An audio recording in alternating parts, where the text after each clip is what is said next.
Hello, everybody, and welcome back to another episode of 5 Minute Gaming News, the show that, it's Friday. I'm wearing pink. It's the day after St. Patrick's Day. It's gonna be loosey-goosey, man. Today in the news, Elden Ring. Let me tell you, 12 million copies sold. Every time I go to look for news, it is 90% of the news stories. This is a genuine phenomenon, and so it should come as no surprise that people want more of it, with all its mysterious lore and cryptic story, its beautiful world, and bizarre characters. And it looks like From Software is gonna give you more. Customers worldwide have been showering the game with praise for its unprecedented and overwhelming gameplay experience. From Software said in a statement, "Please look forward to more Elden Ring as an IP, characters, and other intellectual property in hopes of expanding upon the realm of games." In another statement, Bandai Namco president and CEO Yasuo Miyakawa said, "Much effort was placed into creating Elden Ring so that we could exceed the expectations of our fans worldwide. In like manner, we will continue our efforts in expanding the brand beyond the game itself and into everyone's daily life." Over on The Verge, they speculate that could mean we'll see narrative formats like comics, books, even TV or movies, especially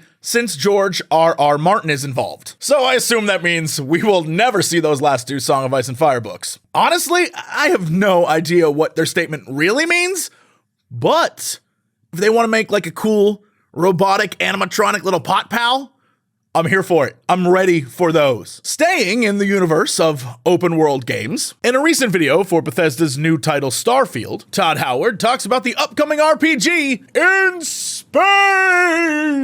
There isn't actually a lot of footage in this from the game, mostly just members of the team talking about it. The main bit of the discussion is about character creation and player backstory. It looks like they're trying to bring back the more character-defining traits and skills of, say, a older, more D&D-like role-playing experience. Things that can and should, hopefully, affect your overall gaming experience. They talk about being in the world, joining factions, taking on jobs for, say, a megacorp. They seem to even hint at your starting point being different depending on all sorts of factors. And this could easily be just a small jumping off point similar to Cyberpunk, or a much larger and much grander thing affecting your entire adventure. They bring up the example of the Crimson Fleet, which I guess are space pirates. You can join them and be one, or you can join them and be a good guy actively working against them. But again, we didn't get that much detail, and I don't know, it's kind of crazy that game is on the way later this year, and there's only so much footage of it out there, and there's only so much,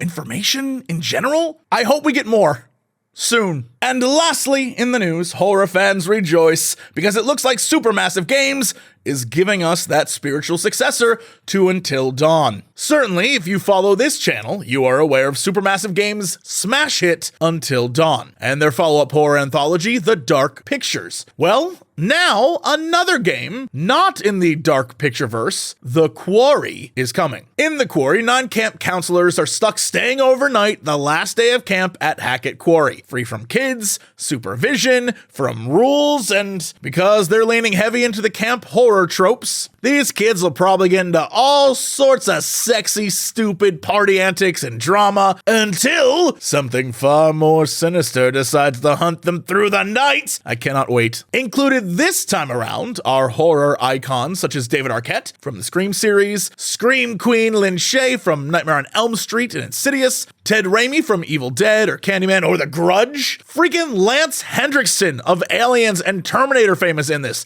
Ethan Suplee, that fat dude from Remember the Titans who is ripped as hell now, he's in this too. Also included are Ariel Winter from Modern Family, Justice Smith from Detective Pikachu, Brenda Song of The Sweet Life of Zack and Cody, Evan Evagora from Star Trek Picard, and so many more that if I keep naming names, this episode's gonna be longer than yesterday's. If this game has all the fun of Until Dawn, with all the knowledge of what lands and what doesn't that they learned while making the Dark Pictures, this is gonna be a big hit when it comes out on June 10th. Anyway, that is it for today's episode. Thank you so much for all the love and support and the comments and the likes and the subscriptions and the sharing. It means the world to me. Also, thank you to everyone over on patreon.com/Jesse Cox. You mean the world to me too. Especially Elkin Pear, Solaria, and Adam Hickling. Thank you so much. That's it for this week. I'll see you next week with another episode of 5 Minute Gaming News.